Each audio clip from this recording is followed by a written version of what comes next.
And welcome back to the Thunder Rooster Podcast. My name is Rob. And my name is Paul. Hello, everybody, and welcome. We are really looking forward to this episode. We are talking about War Dogs today. It is a movie from 2016. Thank you. Like, I had a brain fart. It's like, what year did I... Yep. 2016. It's loosely based on a true story. It stars Miles Teller, Jonah Hill, Anna... You said it. Go for it. I don't remember it. I've had some drinks since then. She's one of those ladies that, you know, you would think you would never forget her name, but very beautiful. Anna Day. I'm still waiting for it to pop up. Let me get my phone out. And Bradley Cooper while we're waiting. Her name is Anna de Armas. Why did I forget that? Because we're idiots. Bradley Cooper as well as Kevin Pollak. This was directed by Todd Phillips. I love the actors in this movie. I love Todd Phillips' movies. Mm-hmm. Obviously, we've covered a handful of them on the show. But, yeah, he's really funny. This was he basically picked this movie up and wrote a script loosely based on the true story from it was either a 2011 or 2013 Rolling Stones article over these two guys. Yep. So you have David Bosch. Is that how you spell his last name? That I honestly was not really comfortable to pronounce that. To be honest with you. Oh, my bad. It's David Packhouse. Mm-hmm. Yeah, Packhouse. I don't know why I said. And Ephraim Deveroli. Yeah, Deveroli. So, yeah. So, you finally got a chance to watch this last night. Uh-huh. How was it? It was such an awesome movie. Yeah. Like, it from the beginning to the end, I was thoroughly interested, intrigued, and laughed my ass off. Yeah? To catch you off guard a little bit? A little bit, yeah. I mean, I'm a really big fan of, Jonah Hill movies. I love the 21 Jump Street. I mean, yeah, it's all about that. Miles Teller has finally started winning. He's very good. And I've seen him in Insurgent, that series. Yeah. I think was he in Hunger Games? No, I don't think so. Nope. Maybe. I don't know. I'm not a tween. But he's been in a couple things, but he's a good actor. Yeah. I like the chemistry those two had on screen, for sure. Yeah, Miles Teller, I'm hoping we can do this in the future, sometime soon, maybe even toward Christmas. It has nothing to do with Christmas, but like Miles Teller is in this movie called Whiplash, and it's about him being a drummer, and he actually is a drummer, but it shows him kind of working his way up through like a Juilliard type style of, art school. Of percussion?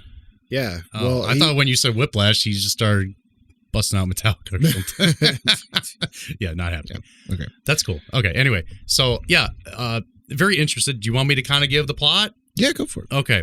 So, Roosters, if you guys aren't familiar with the movie, as Ron said, based on a true story, you had two gentlemen, younger guys.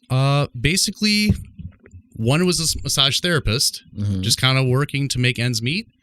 And David is the one being the massage therapist. He actually runs into Ephraim at a funeral. Ephraim. I knew a couple of friends in high school named Ephraim. I'm not surprised. Anyway, show them. So with that, they basically have a meeting at a funeral. And David's mother was not really very thrilled about David being in Ephraim's company because of he was just kind of grew up. He was kind of a bad kid. He kind of got into trouble when they were younger. Yeah. So basically, they meet, and Ephraim's like, "Hey, got a couple business propositions. If you're interested, let me know." Basically, they hook up together to find out. And then what I wasn't really sure of is that Ephraim is basically in kind of like a business where he's, buying, trading, selling military equipment. Right. And it starts at different levels, like I think it was helmets, vests, kind of low level key stuff. And then all of a sudden it's just kind of, we're getting into these programs where we're trying to do defense contracts. And that was what it was like, whoa, like you're looking down a database, you know, because at this point, what they reference in the movie around the 2007, 2008 is that with the war or everything leading up after that, with the war, everything in the machines, the weapons, everything was just out there. Yeah. And basically people had free reign. Mm-hmm. Nothing illegal at that point, but just the idea was they were selling weapons to different countries. Yeah. I mean, I think it's interesting that aside from our little 1 year show that we just did last week, but this is following 9/11, which is, you know, the whole story that this movie is based off of is because of the after effects and consequences of 9/11. And interestingly enough, as we'll lead more details on about this, but whenever they got caught and everything like that, the AEY company or whatever. AEY Inc. Oh, AEIOU. No. But their company is allowed to do business with the government again next year. Yeah. Isn't that How do crazy? you feel? I remember Nothing seeing is that crazy movie. anymore, right? I remember seeing that movie and being like, man, that's a long time. I don't know if you can come back from something like that. People love a comeback story. Yeah. I don't know. Bert Kreischer got famous off a Rolling Stones article, so, you know, maybe these guys can turn into stand-up comedians. I'm trying to find, there's a quote that Jonah Hill's character says, a good one, about the idea laugh. of... Bro, It's like, I'm the what is fattest that? and most retarded. Go on. Yeah, but it's crazy seeing all these guys in here. Bradley Cooper is in the movie, but he literally is only in the movie for maybe a total of 8 minutes. I was kind of surprised by that just because of his star power, but that's what the role was for. I think that has a lot to do with it. Plus, I mean, the director, you know, the director basically gave Bradley Cooper his big break. You know, I know he was the bad guy in Wedding Crashers, but I didn't really see much of him in anything else until The Hangover came along, and that's when he kind of skyrocketed. Here's was. So who knows? It might have just been like hey, you owe me a favor, bud. Agreed. But yeah, okay, found the quote. So this is one thing that David says in the movie, and it's like, it was interesting just because of the idea of when people look at war and weapons and how this stuff goes on. He literally says in the film, he says, what do you know about war? He says, they'll tell you it's all about patriotism, democracy, or some shit about the other guy hating our freedom. But you want to know what it's really about? What do you see? A kid from Arkansas doing his patriotic duty to defend his country. I see a helmet, fire retardant gloves, body armor, and an M16. I see $17,500 US per soldier. That's what it costs to outfit one American soldier. That's crazy. Over 2 million soldiers fought in Iraq and Afghanistan. It cost the American taxpayer $4.5 billion each year just to pay the air conditioning bill for those wars. Really? And that's what war is really about. War is economy. Mm-hmm. And anybody who tells you otherwise, you're either on something or stupid. That's a direct quote from David. Yeah. But the idea that war is economy or war equals money. Money equals war. The military-industrial complex, buddy. So that's just one thing to just wrap your head around in the process with it. But it kind of irritates I me know. to think about that kind of stuff. True. I mean, obviously, some stuff is necessary, but at the same time, it's like, wow, it really costs that much. Is that retail? Yeah, right. Is that the taxpayer discount on the side? I mean, yeah, it's astronomical. Don't get me wrong. I support our troops and whatnot. Right. You know. But that was crazy. That's crazy, though. They just literally showing, fire like, retardant gloves, with the body armor, CG in and the an movie, M16. it's like all the soldiers just run by. I It's see like they're just adding the cost for $17,500. each military item. Oh, yeah. They got like the little coated lines. Like, that here's just the kind of money come for the by. grenade. Here's the grenade. Here's the Over the 2 body million armor. It's soldiers just like fought it was in all Iraq mapped and out. Yeah. Afghanistan. That was really nice. So, yeah, the movie kind of starts out as you see David kind of just doing his thing. He's a massage therapist. And Ephraim ends up meeting up with him at a funeral. Mhm. And apparently they were childhood friends or whatever. Yes. See, in the movie, I think they're in the same grade type situation. In real life, there's a huge gap between their age. There's totally an age difference involved with them. Yeah, they met at a synagogue. Yeah, so like the biggest synagogue in Miami or whatever. Yeah, grew up in Miami Beach. Mm-hmm. Yeah, that was funny. So they meet up, and this guy's completely laying it on thick with David. Ephraim's just chatting it up. First thing I want to do, let's get out of here. Screw your job. Let's go get high. So I go look for weed. Dude rips him off. Ephraim goes in the back of his car, whips out a machine gun. And just starts shooting it in broad daylight. Yeah. I mean, so that man has no fear. David's like, what the fuck are you doing? He's like, don't worry about it. I have a class 3 firearms license. It's like, that doesn't mean you can shoot me shit, sir. You'll still go to jail like everyone else. I mean, come on. Right. I just love this movie so much because then he starts laying it on even harder. Starts talking about how much money they can make. Next thing you know, David's hooked. He wants to do it. Well, he's got a baby on the way. Yeah, he finds out he's got a baby on the way. And can we take a moment and just, appreciate how wonderfully beautiful Liz is or is. Ana de Armas. I mean, yeah, I'm not disagreeing. Sure. He's like, come on. She's an attractive young lady, sure. Yeah. She's probably she has one of the most symmetrical faces I've ever seen. That's what it all comes down to with looks and attractiveness, right? We're all looking for symmetry we like. Sometimes, maybe. No. I'm kidding. No. All the time. All the time. You're an idiot. Yep. Everything's symmetry. But one of the things that we can point out too is that David had a dream. He took all his savings and put it into Egyptian cotton. I forgot to look up in the real story if that was a real thing because I don't remember reading that. I mean, it was what, 400 count? I just like the excuse that they give, like, why would I buy this? Have you ever touched an old person's skin? Feels like a reptile. Would you wrap a reptile in this amazingly nice cotton sheeting? No, I guess I wouldn't. He's like, well, then you just answered your question, right? It was like, I overlooked one small problem in my business aspects. Nobody really gives a fuck about old people. And that was disheartening, but yeah, that's what they said. Right. Mm-hmm.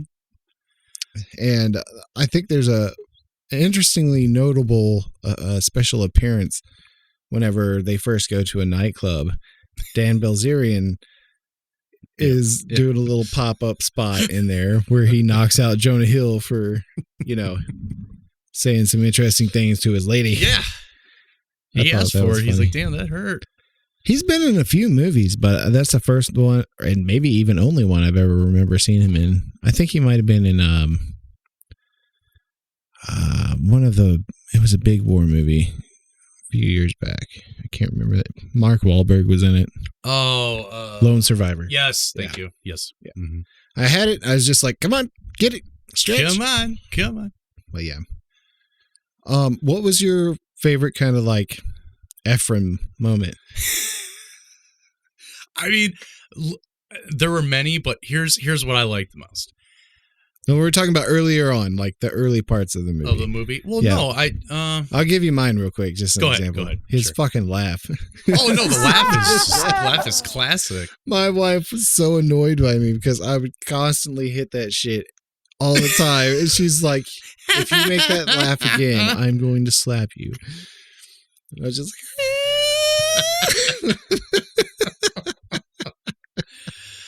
like, I mean, honestly, my favorite parts for his character was just watching how he interacted with others. Yeah. There was a point in the Rolling Stone article constantly changing his personality and stuff. But look, he's doing sales. I mean, he basically did the right thing. He's out there selling himself, and he's selling a story, or he's being a part of it on what that other person's going to want to hear and feel. Yeah. And he was a master at it. And if it didn't work in his favor, like we've obviously saw through the movie, when the times are good, money's flowing, everything's great, he's got the great pitches, but when it goes bad, it's immediately starts crying. I lost my house. My wife's going to divorce me. The kids are not good. Like, puts the whole waterworks on there, and it works. Yeah. From a guy who didn't even have done anything with this. That's funny because right before that part, he walks in on them having a little friends dinner or whatever. Yeah, and he gets supposedly her friends and stuff like that. He goes in there. So all know I'm his best friend, and I probably should have been invited to this. It was like, why would you say something like that? Why would you say that? Because that particular character that he played is one that has no boundaries, no filters. No. Just didn't give a fuck. No. There's an appreciation one would have for somebody that doesn't have a filter. But at the same time, they're really annoying to be around. Well, David's character even says, he's like, yeah, this guy put people in their places. He like stood up for himself. Mm-hmm. And he's like, and I want to be that guy. Yeah.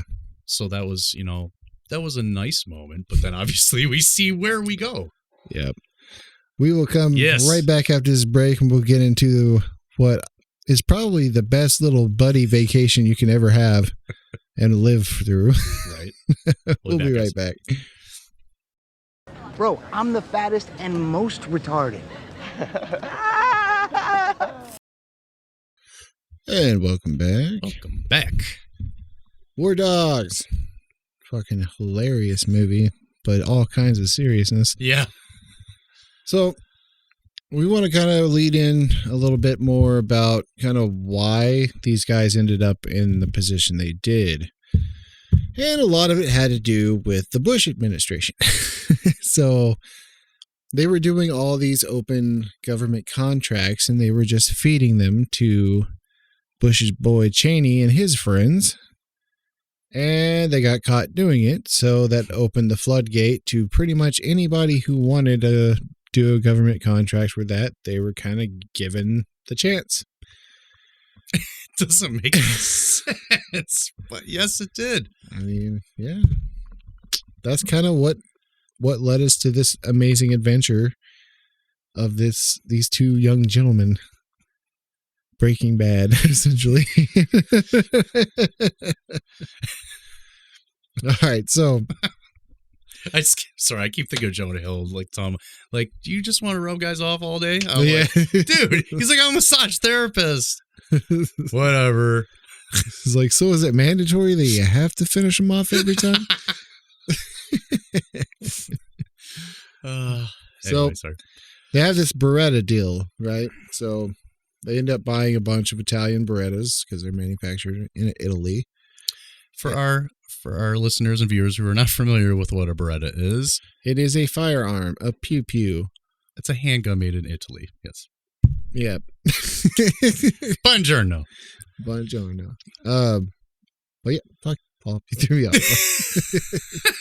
Anyways, the Beretta deal. The Beretta deal. So they end up getting this. There's an embargo that's happening because the Italians don't want anything to do with the war, apparently. And they do not want to sell their guns to basically anything going on with the Middle East. So this is a major hiccup for them because they have the bid for the Berettas for the U.S. Army. Well, they find out from the general, I'm assuming. Yeah, Private Pyle. He calls them up and goes, what the fuck is where are my guns at? Where are my guns? But yeah, he kind of was like, you didn't know about the embargo, blah, blah, blah. You guys got to be the dumbest gun runners in the world. My guns are held up at an Air Force base in Kabul or something like that. So he kind of plays it off, and essentially they're going to shut them down. And if they get shut down on a major bid like that, it's a major red flag, and it will pretty much make it to where they cannot do any more bids with the government after it's basically getting blacklisted. So it's a one-shot deal. If you screw up, you're done. Yeah, exactly. So they're going full on panic mode. They decided that they're going to take themselves, fly overseas, and try to get this fixed themselves. So they fly out there to Kabul. Pretty sure it's Kabul. If not, I'll fix it I'll put it on screen right here, and you'll hear the rooster crow. But they get out there, they try and get some arrangement made, and instead of having another flight, somehow get the guns over there. The guy pulls up in an old ran-down truck, and they're gonna make a drive. It's like 5 hours. It's like 500 miles. They'd be there by daylight or something like that. So let's drive through Iraq. That sounds like a great idea. What do they call it? The Devil's Triangle or something like that? Yeah, that's once they do rendezvous with, the United States Army. Yeah, he's like, you survived? Yeah. They drive the entire night. They get stopped. And then at the end of it, they're basically being chased. And the U.S. military saves their ass, That was so awesome. One of my favorite parts of the movie, and it sums up how pretty much, I'm sure all the veterans that served back then and stuff would see these fucking American guys or whoever driving these trucks. They're going to put their life on the line for somebody, and they see them drive by, they're laughing their ass off. They're just like, fuck you fucking asshole. So. Well, you thought, at one point you thought that would have been the end for them. They literally had, like 2 motor cars going after them, shooting at them. It was almost like they were sitting ducks. It was just a matter of time. And then all of a sudden, then the party brigade comes by, and they're all, yeehaw! They're shooting up the place. And I love how they had Creedence Clearwater playing. It's like, America. That was cool. I was like, yeah, you're not messing with us now.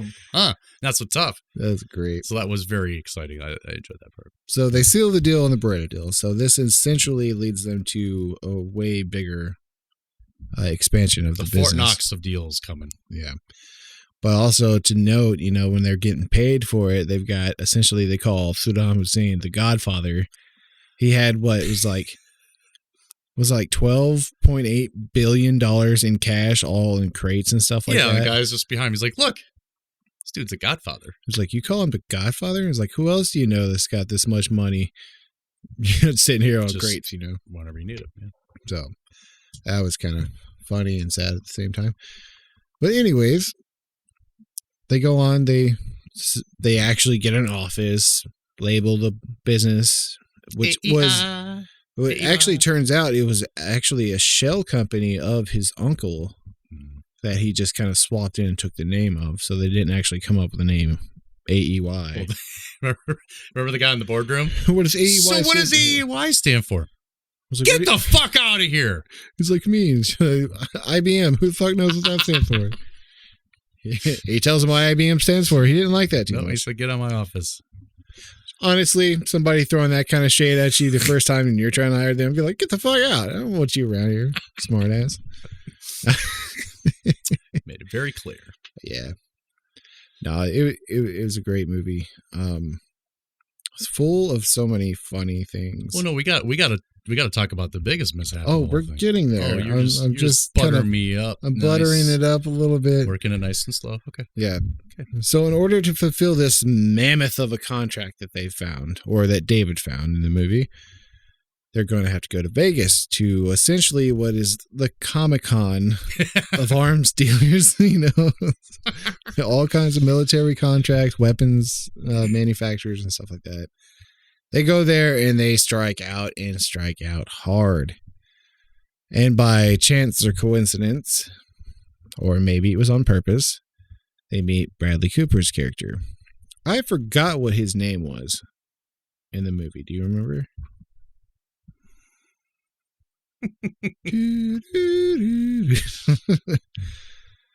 While he's looking for that, I'll keep talking. He randomly runs into him while he's playing, I believe, blackjack, and end up wanting to meet. So David's character's got to go and fish Ephraim from his hotel where he's currently banging a hooker.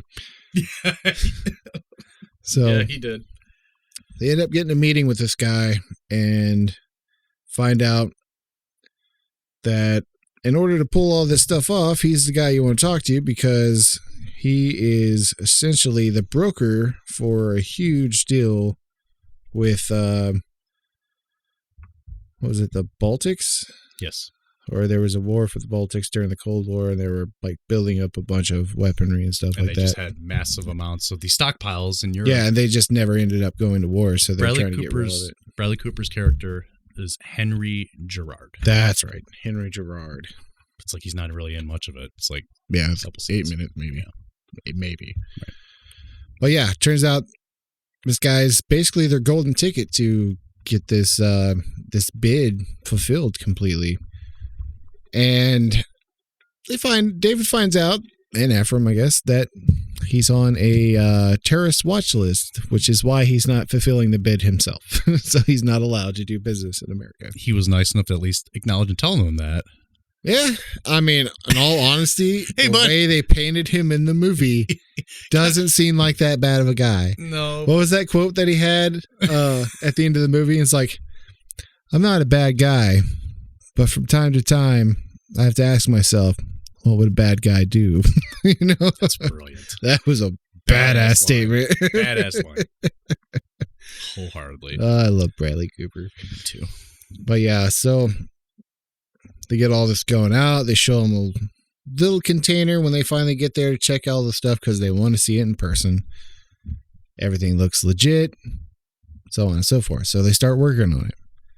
Well, while Ephraim's, doing all kinds of dirty deeds in the States, David's over there. Yeah, And he's doing all the grunt work. That kind of pissed me off a little bit. He's just sitting there from his, cozy chair in Miami. Yeah, away He's from over his there. kid and his wife. Yeah. And, come to find out, they just saw a little piece of the pie, and the rest of it was Chinese ammo, not just the Russian ammo. Again, just to let you guys know, we're talking 100 million rounds. Mm-hmm. 100 million bullets. Yep. 6.52 AK rounds. So, of course, what they did was, you want to check the merchandise? Yeah, sure. Like you said, they bring one box out. I actually probably got that wrong. What's that? I probably just said that wrong. Oh. Anyways. So they had one box ammo out. They showed everything. They took it out. Everything looked legit. And they're like, we're good. Let's go. Anything you buy, don't you maybe inspect it? Especially a large purchase, potentially. Something like that. Yeah, I'd be like, I'm going to go through everything. Right. Yeah. I'd like to check everything. And they would have been like, no, we're just waiting. I mean, don't you ever even acknowledge the old remedy of something, if something's too good to be true, it probably is, I understand that one. Not too many do. So what happens after that, Ron? Well, David comes up with a plan, and that's to repackage the Chinese ammo, which is a great idea. They would have got away with it, but they ran into a little issue. See, in order to repackage it, they hired some box guys there in the country, and they did all the numbers, and they said it'll cost you this much. It was only $100,000. These guys are trying not to bust out laughing because that's like pennies to them at this point. So they go ahead and agree with it moving forward. Well, not only does the dirtbag Ephraim try to squeeze, Gerard out of the whole deal, but he also is trying to fuck over the whole process of getting the ammo repackaged. So you got Gerard basically kidnapping David, hold him at gunpoint. They let him go, but the damage was done. Yep. So he's getting the fuck out of the country. Ephraim's trying to fucking do what he does, smooth the whole thing over. Does not go well. So he tries to quit altogether.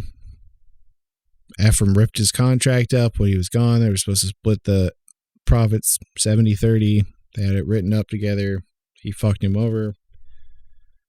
Because he is a fucking greedy motherfucker. Mm-hmm.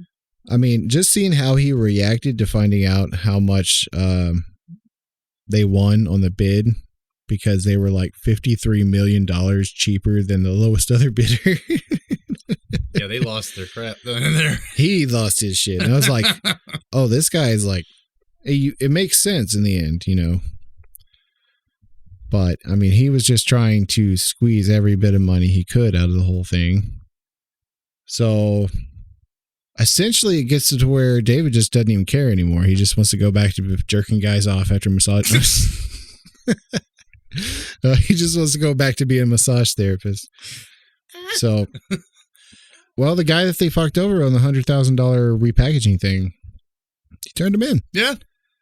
Sucks to be you. Yeah. So the FBI seized David and Ephraim, and that was that. David got what? 7 months house arrest? He got 7 months house arrest, and Ephraim got 4 years. Yeah, and AEY could not do business with the government again or do any kind of bidding or government contracts like that for, I don't remember the years, but it's 2022 is whenever they can officially do it again, which I doubt they will. That's crazy. I sure hope that they won't want to go that route. You never know. Or if they did, then keep your bids small and don't put a lot of control. Just keep getting the crumbs. Right? Exactly. And he made a great point on that. That's just like, you know, sometimes greed is not good. Yeah. Sometimes, you know, you can have a little bit to have enough. Yeah. You know? Don't want to have it all. Just want to have enough. Yes, sir. 30, 30, 150. Sorry. All right. So, closing statements on this. It's a great movie. I highly suggest you go see it. I don't think we really gave any quite spoilers because it's all kind of like historical stuff. But I mean, it's loosely based on the true story. So I'm sure we did a horrible job of piecing this all together. So you can watch the movie perfectly through and through and not be spoiled at all. We just get excited about it, folks. That's yes. all. But yeah. Definitely like that. It was a good one. But yeah, I will definitely rate that movie probably 9 out of 10. I think it's a really great movie.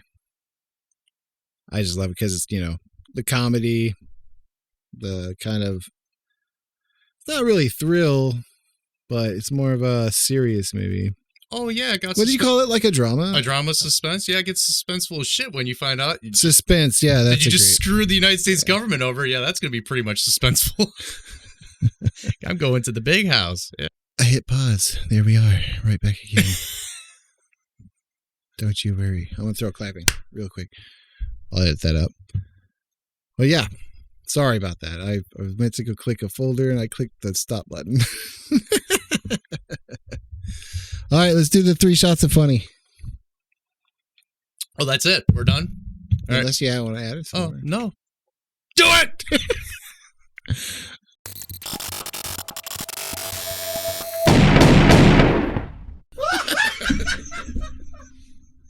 All right, what do you got for us? All right. Kelly's turn, right? Sure. Yes, it is. The first one, her pick will be Move Over. Move Over. To say that he repeated the same 25-second response over and over again and not since the baby does it frequently on the campaign trail. But a reporter from It's a yield sign, you moron. writing, quote, and this is the title for the article, I saw Obviously, you can't yield.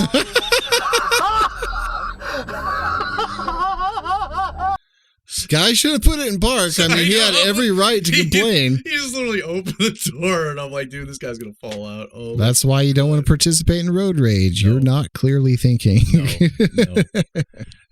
Good point. Don't ever stick with road rage. Not good. All right. I'll go next. Yes. Mine is called Irregular Response. Hi, my name is Becca. Hi, I'm Amy. How are you? Good, how are you?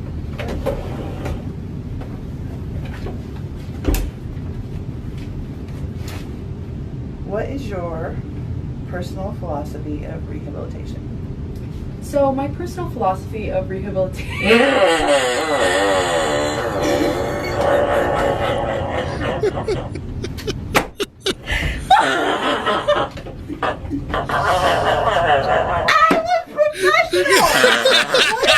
I'm a professional. Not right there, you weren't. Oh, I hope she was sick and that wasn't her normal laugh, but that sounded like a fart. Yeah, not too professional. I wish I could replicate that sound, but I can't. I've only made that sound when I was deathly sick and just coughing my head off. All right, what do you got, Paul? This one's called Helping Hand.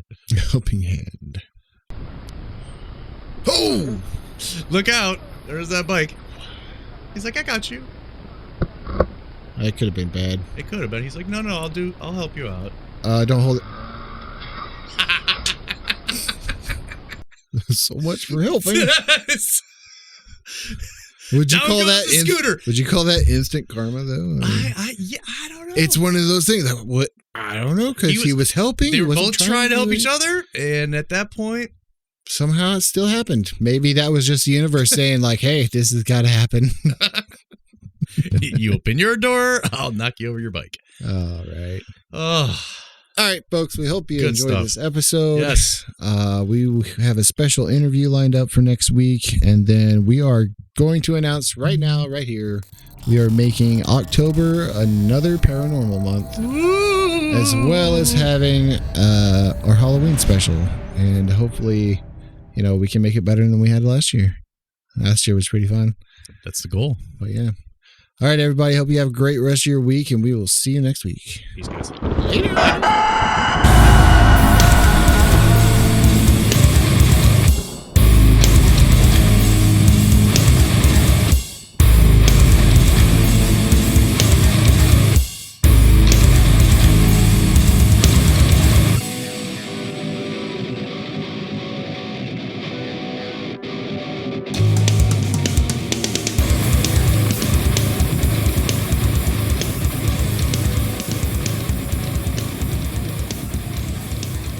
Bro, I'm the fattest and most retarded.